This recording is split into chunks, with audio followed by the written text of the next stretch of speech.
Hello mga co-right! At eto naman tayo guys at gawan ko kayo ng update ng aking infected tattoo guys. So yun, pagkatapos ng mga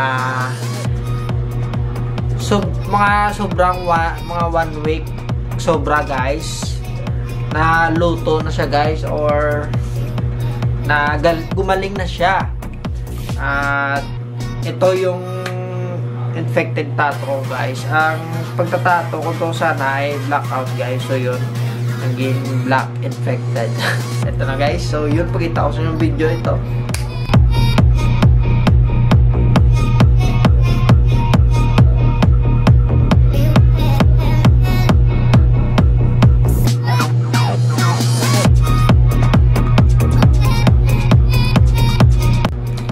So yun guys, yung mukha niya ngayon meron siyang konting pink at white na color guys. Siguro hindi pa siya siguradong talagang healed na guys or gumaling na, hindi pa totally gumaling. So yun ang kanyang mukha, pero meron na siyang mga pink na color kasi nag-infected siya kasi malalim yung sugat guys. So yun,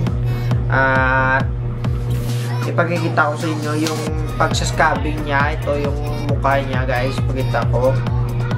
Yan ang mukha yan nung sa Tagalog, ay sa Ilonggo guys, kugan ang tawag sa amin, sa English scabbing, pero sa Tagalog hindi ko alam kung anong tawag sa scabbing sa Tagalog guys. So yun ang mukha niya at yan ang update sa aking my infected tattoo. Gumaling na siya guys, okay na siya. Tapos ang gamot ko, tapos na rin yung pag-inom ko ng gamot. So okay, totally okay na siya guys.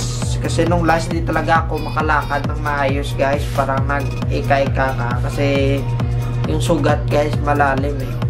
Kaya yan talaga sa dito na part talagang mahirap galingin at matagal magaling guys. At plus pa na infected yung tattoo ko. So yun lang guys ang update guys. So salamat sa pagpanonood at pagsubaybay sa aking infected tattoo guys. So yun, isa.